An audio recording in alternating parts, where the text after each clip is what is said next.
Thank you, Norman Taylor. Yes. Good morning, everybody, again. Good morning, everybody, again. So, today we're going to share the love that's felt within the walls of Joyful Gathering Spiritual Center. And you can feel the love here, and as Karen so beautifully shared, this love, because people here are just kind, good people with a lot of love in their heart. What a gift we give ourselves just to be in this energy and know that it exists, because it does. And each one shares the light of their individual heart, illuminating. It illuminates this spiritual community and beyond, because we take this light wherever we go, and we just be it. We don't even have to share it, we just be it. By being it, the sharing is done. And so by moving into that place of sharing, though, we access the infinite possibilities that exist for us when we align with and live from spiritual truth.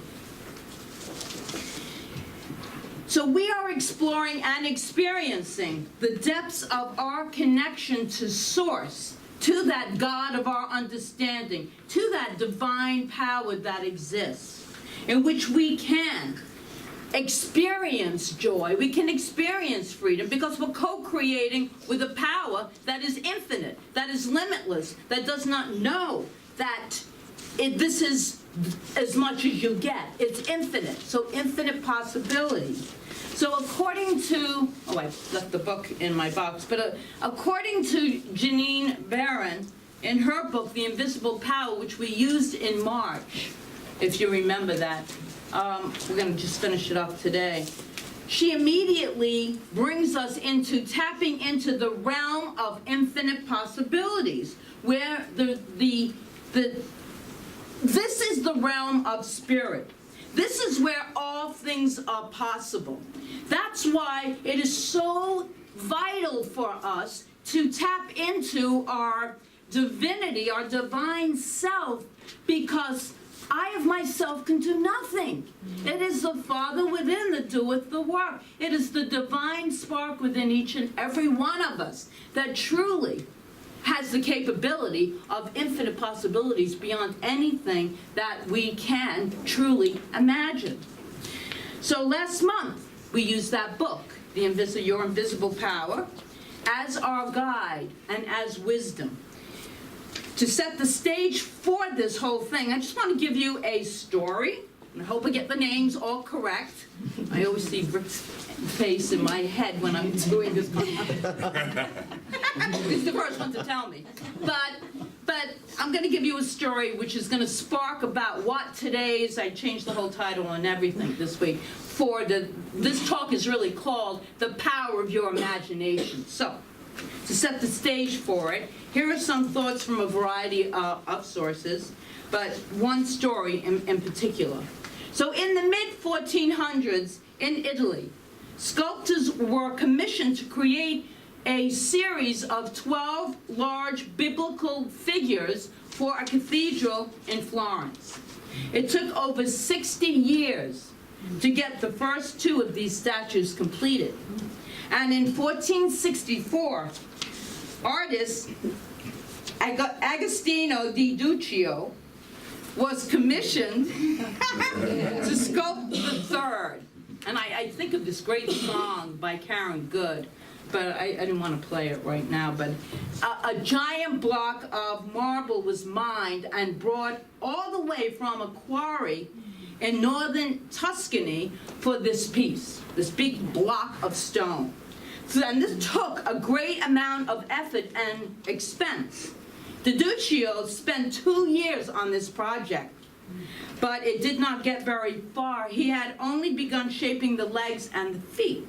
And the figure, and I quote, this is from Wikipedia, where it said, I love Wikipedia, but it said about him, his association with the project ceased. So in other words, he was probably fired.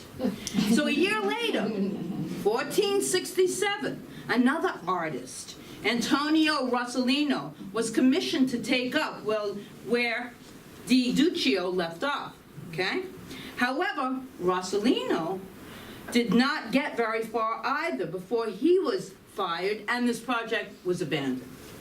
And it wasn't abandoned for a few months or even a few years. It was abandoned for 25 years. For 25 years, this huge block of marble lay neglected and deteriorating in the yard of the cathedral workshop. Then in 1501, the authorities were determined to find an artist who could take this large piece of marble, which they called then the giant, and turn it into a finished work of art. They ordered it to be raised to its feet so that a master could examine in this kind of work what it would take to create and express an opinion about this big block of marble. Many were consulted for this project, including Leonardo da Vinci. But it was a young artist, only 26 years old, who convinced the church authorities to give him the commission. On August 16, 1501, Michelangelo was given the official contract, and he soon began carving the statue. He worked on the massive biblical hero for 3 years, and in 1504, David was complete. Wow. Although Michelangelo was an artistic genius with many capabilities, he considered sculpting to be the highest form of art because, among other reasons, he believed that it mimicked divine creation, meaning he worked under the premise that David was already present in that block of stone, just waiting to be seen, just waiting to be revealed. His job was simply to chisel away that which was not David. About the block of stone, Michelangelo said, "I saw the angel in the marble and carved until I set him free." Michelangelo used his invisible power to create a work of beauty, a work of art that has withstood the test of time. People are still visiting Italy to see this incredible creation. Now, here's a couple of more statements to go with that to get us into the whole flow of this power of our imagination talk. Muhammad Ali, wise man, said a lot of great things. Google him, it's great. He said, "The man who has no imagination has no wings." Henry Miller, great author, storyteller. "Imagination is the voice of daring. If there is anything godlike about God, it is that. He dared to imagine everything." George Lucas, "You can't do it unless you can imagine it." And so I think that you're getting the whole theme with the imagination and how powerful this is, how truly, I want us to really get the concept. That's why holding that whole high vision is so key, because what we can't see, the divine universal laws and the divine mind of God already has it. If we can conceive it and believe it, we can achieve it. This is true if we really hold steadfast to the idea, the intention, and the law will respond in like. It will give us back, as Karen shared. And here's a couple of more. Albert Einstein, who I just love his quotes. Anybody ever Google? I just Google all these quotes. I love it. Einstein is phenomenal. He said, "I am enough of an artist to draw freely upon my imagination." Then he said, "Imagination is more important than knowledge." Now, boy, you all know this. Yeah. Very intellectual. I have to read it from the paper. Right. "Knowledge is limited. Imagination encircles the world." Imagination is more powerful than knowledge, which makes me feel really good. Einstein also said, "Logic will get you from A to Z. Imagination will get you everywhere." And the last one is from Ernest Holmes, the founder of religious science. This is from his book, Practical Application of Science of Mind. He says, there is an irresistible, universal, and divine urge within us to be happy, to be whole, and to express the fullness of life. The latent divinity within us stirs our own imagination, and because of its insistent demand, impels and compels our growth. It is back of every invention. It proclaims itself through every creative endeavor. It has produced, he writes, sages, saints, and saviors, and will, when permitted, create a new world in which war, poverty, sickness, and famine will have disappeared. Well, we know that that hasn't happened yet. But the possibility of it is right there. It is possible. We all know that. We all know that that is possible. But then you got the humanity, the collective ego, if you will, that has not brought that upon. But it is possible. It's more than possible. It's already existing. We haven't just tapped into it. So those are all very powerful statements. And our ability to imagine, to get a mental image of, to see in our mind's eye, or to get, as Holmes would say, a mental equivalent, seeing the thing as if it's already done, getting it in our minds, this is the invisible power that allows us to create expanded possibilities for ourselves individually and for collectively for the world. Truly. Imagination is one of our 6 mental faculties that we spoke about.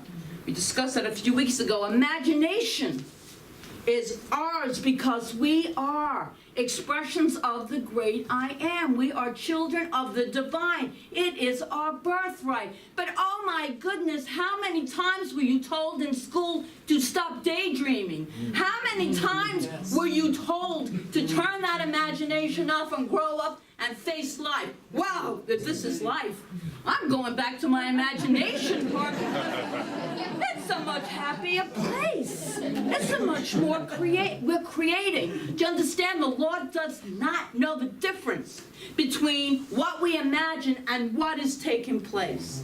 It does not know the difference. It gives back what is put into it. That is the law of cause and effect. That's how it works.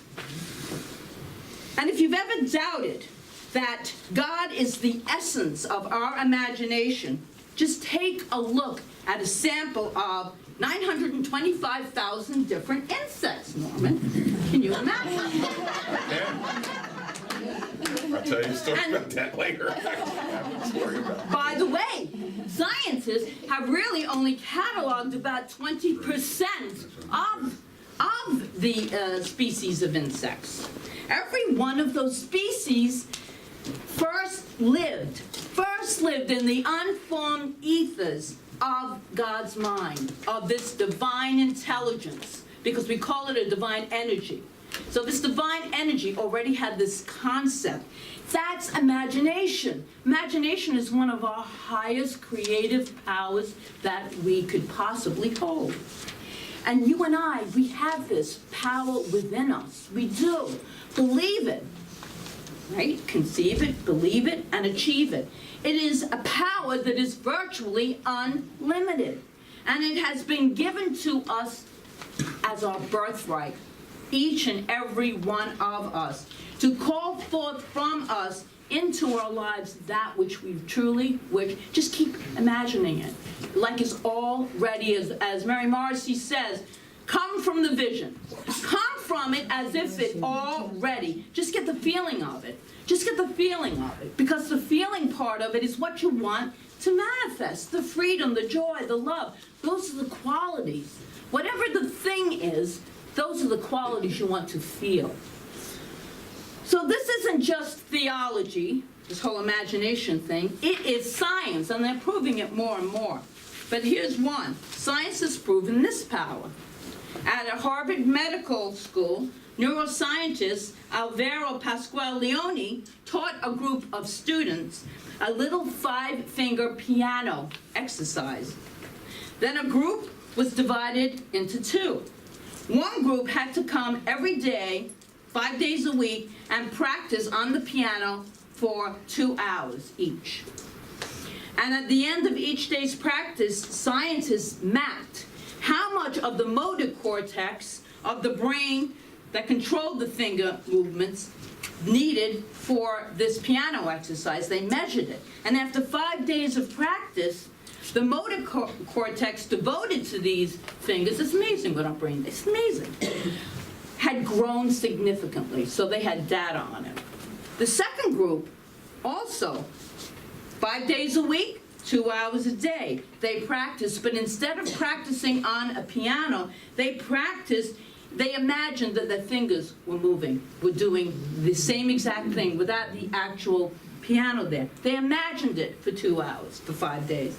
And to the great surprise of the researchers, they discovered the region of motor cortex that controls the piano playing fingers also expanded in their brains. And it had just as much expansion as those who actually played. That is just a small example of what our imagination can do. We imagine, and you know they're doing it, and they have been doing it for a while with athletes in the Olympics, you know this. Imagine yourself finishing, and feel what it feels like. See yourself coming in first, or however they coach. But using this power, this invisible power. So that was a quote, this is a quote from the magazine on that. It was in Time magazine. It said, in other words, they discovered that imagination can actually alter the physical structure and function of our brains. Imagining creates new neutral pathways in your brain, which will make permanent changes in your life. That's what Time magazine wrote, from imagination. So, let's do this exercise. We have a little exercise for you to do here. It's called the Books and Balloon Experiment. All right? So I want you to put your palms out, face up. And if you will, close your eyes and keep them closed for the whole of this experiment. We're going to be scientists, mad scientists right here.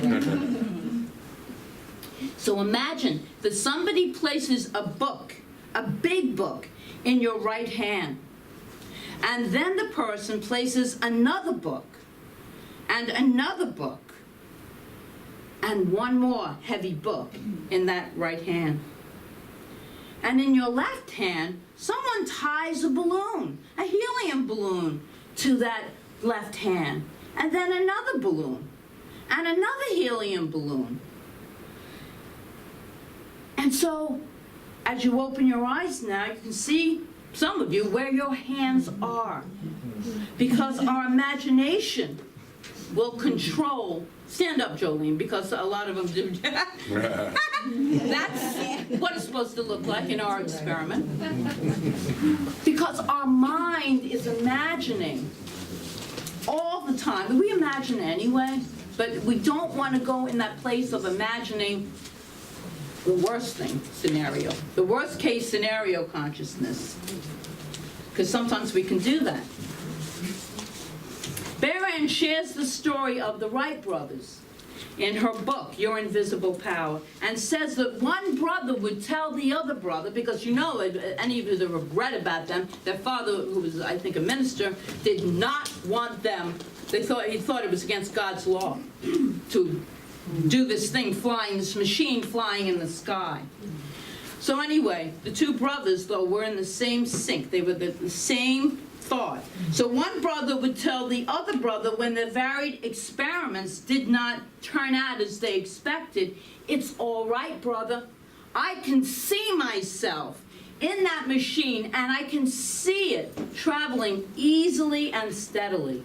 One held the vision for the other. You know, all these great powers that started out all had mastermind groups, and they would meet together and hold the vision for each other, because there is power in that group consciousness. When we forget, and we do forget, that's why it's great to come here on Sundays. We're here to remind ourselves, all of us, to remind ourselves infinite possibilities. And then you have Ford, right? Henry Ford. And I remember reading this story in our Prosperity Plus class, and I thought it was just so powerful. You know, he worked with this team, a huge team of engineers, because he was successful, but he imagined this vehicle that was like, had never been created, was so out of the realm of, there weren't even tools to create it. All of his engineers told him, this is impossible. Cannot do it, can't do it. And Henry Ford said, oh yes, you can. You can do it because I've seen it in my mind. He imagined it. He saw it, he knew it, and it was created. It took a year or two, but it was created because he held it in his imagination. So first we must see it. What can we imagine, you know? First we must see what it is that we really would like to create in life, not what we don't want to create in our lives. And sometimes I know I have to pull myself back from going into the future with imagining, whoa, are we good at that? Imagining, oh my God, what if this happened? And what if that happened? Always to worst case scenario consciousness. And we start like creating that. And we start to get in that rut, that pattern of thinking. Instead of limitless, infinite possibilities exist. What incredible good does God have in store for me today? What am I going to imagine today? And so on my way over here, I was imagining all kinds of things. And I was also imagining that unexpected income would just come flooding into Joyful Gathering in so many different ways, so many different channels. And when I got here, and a few of you know this, I have a mailbox here, and I got this little letter. So I said, okay. I pull out my little letter. I like the size of the envelope. It's usually an indication of the size of a check, so this is looking good. However, I'll just read you a portion of what she wrote, where she said, let's see, this year I stopped sending to a group in New York, and I'm less than, this is a 10% tither. This is a person that I know. She doesn't even live around here. She lives in Delaware. She watches my videos. She doesn't even live here or come here, okay? So she was given to a group in New York, and she said, but she stopped. She's less than 10%, so I'll increase your donation for 2016. You're helping me to meet my 10%, so I'm increasing it threefold. And so she wrote us a check for $1,500. Wow. Just sitting there in the mailbox, waiting. And as I said, it could be $150,000. We don't know how the universe provides. We can just imagine that the monies are coming to us in all kinds of ways. Different channels, one source. God is the source of all good. Many channels. You can't plan this. You can't, but the imagination is helping to create it. Neville Goddard, powerful New Thought writer and consciousness. In his book, The Power of Awareness, wrote this. I love this.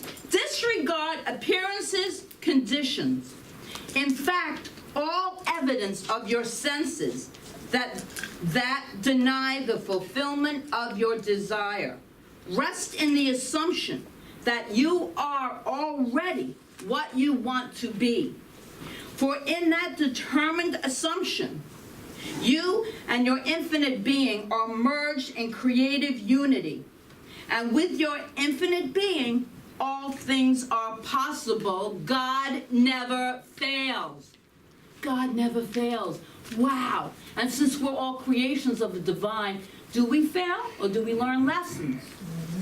In Science of Mind, Ernest Holmes wrote, It follows then that the range of our possibilities at the present time does not extend far beyond the range of our present concepts. As we bring ourselves, listen to this part, as we bring ourselves to a greater vision, we induce a greater concept and thereby demonstrate more in our experience. We do not expect to give a treatment today for prosperity, although this could happen, and have $1 million tomorrow, but it could happen. They didn't have the lottery when Ernest Holmes was writing, okay? But let me finish with Ernest Holmes.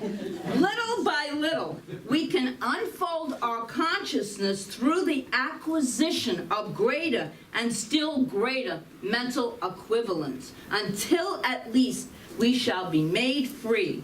The way to proceed is right where we are. And you've heard that before. Start with what you have right in this moment, right here and right now. So let's not diminish this gift by using it in a way that doesn't serve our highest good. We can control our imagination. We're seeing beyond conditions, remember? We're seeing beyond conditions. We're holding a vision for our lives, for this life, this gift of life that we have. And then I think of how impressed I was last night when I called my sister, and her husband has cancer, and he's never been to hadn't been to a doctor in 40 years. Went to the doctor, and he has cancer. That was in December. So he did some of the treatments that they recommended. But right now, they want him to go on for more for his lungs and all this other stuff. He says to my sister, I am healthy. I am not undergoing anything else. I am healthy, and he believes he's healthy. I hear him singing in the background. Life is good. I said, Kathleen, he is using our teachings. He didn't have to go to a workshop. He didn't have to take a class. I am so impressed with this man that I've known for 47 years, okay? I had no idea that he was this powerful. He is beyond the condition. He does not give it power. And I am so impressed with that. I think he's living what we are teaching, living it. It's so beautiful. So I ask you this morning, are you using your invisible power that is at your fingertips? Are you using it to create a life of joy and happiness for yourself and for the world? A world of peace and harmony and love and plenty for all, because we can do that in our imagination. Would you be willing to commit to it right now? And I ask you this question, will you commit to no longer using this amazing power of imagination to terrorize yourself? If so, if yes, say amen. Amen. Amen. Will you commit to no longer using it to stay mesmerized by conditions? Amen. Amen. Amen. And say it like you mean it. Amen. All right. I used to tell my sons, read the cards, because I would write like a book on a card. With feeling. So with feeling, because you know that passion is what the Lord is responding to. And now the last question. And will you commit to using it to see greater possibilities in your life and in the life of all humanity? And if so, amen.